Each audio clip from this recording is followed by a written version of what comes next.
Iki ngono ceritane Yesus dihukum pati nurut kitab suci.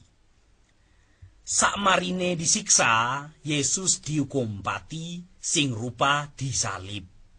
Disalib iku sikil karo tangane wong dipaku ning kayu terus dideken kepe mati lelonan. Bareng Yesus disalib, uga ana rampok loro sing disalib pisan. Pas iku kira-kira jam 9 isuk. Ning kono ya akeh wong nonton, ya ana wong liwat, ana pisan pemimpin-pemimpine agama.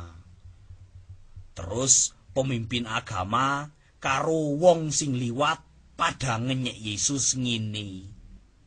Hei, tukang nyelameten wong. Ayo wis, slametna awake sira dhewe. Terus salah sijine rampok sing disalib ya melu-melu ngenyek. Tapi ne rampok sing sijine ora melu-melu ngenyek. Rampok iku guneman nang kancane. Nek reang katik siraki, ya pantes dihukum tiru ngene iki. Tapi ne Yesus iku ora duwe salah peparan. Rampok iku terus guneman nang Yesus. Yesus besok pas dina kiamat reang percaya Rika sing dadi raja kanggo ngakimi kabeh menungsa. Pas iku reang jaluk ilinga nang reang.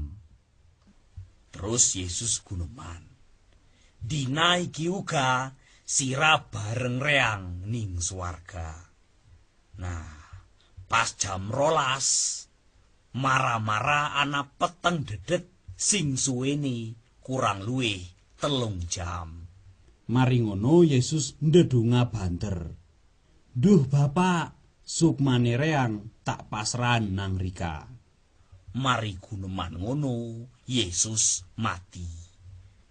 Nah, Yesus mati kira-kira jam 3 sore.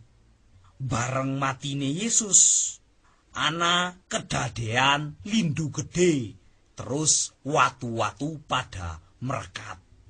Mari ngono Yesus dikubur ning kuburan sing dijawisen wong sugih.